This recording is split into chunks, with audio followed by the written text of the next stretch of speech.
आज सकाळी एका चॅनलसाठी माझी मुलाखत झाली. ही माझी दुसरी मुलाखत.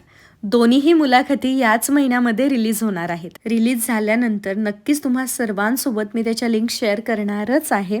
पण तुम्हाला माहिती आहे, जेव्हा मी पूर्वी कविता करायचे, लेख वगैरे लिहायचे, एकंदरीतच माझ्या लिखाणामुळे ना माझी फार चेष्टा व्हायची, माझी खिल्ली उडवली जायची.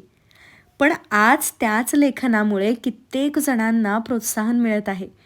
कित्येक जणांचे मला मेल येतात, मेसेजेस येतात, फोन येतात, की तुझ्या बोलण्यामुळे, तुझ्या लेखणीमुळे, तुझ्या विचारांमुळे आम्हाला नवी दिशा मिळाली आहे. आम्ही आत्महत्येपासून परत आलेलो आहोत, आम्ही डिप्रेशनमधून बाहेर आलेलो आहोत.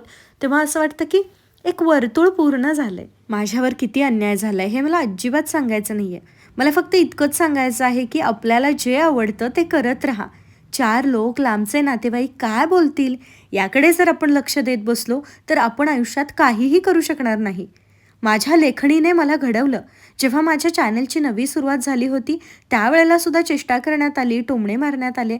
पण मग त्यामुळे जर मी थांबले असते तर आज असंख्य लोकांना प्रोत्साहन देऊ शकले नसते. आणि म्हणूनच जीवाच्या अकांताने ओरडून ओरडून मला हेच सांगावंसं वाटतं की भरभरून जगा आणि जे आवडेल ते सगळं सगळं करा.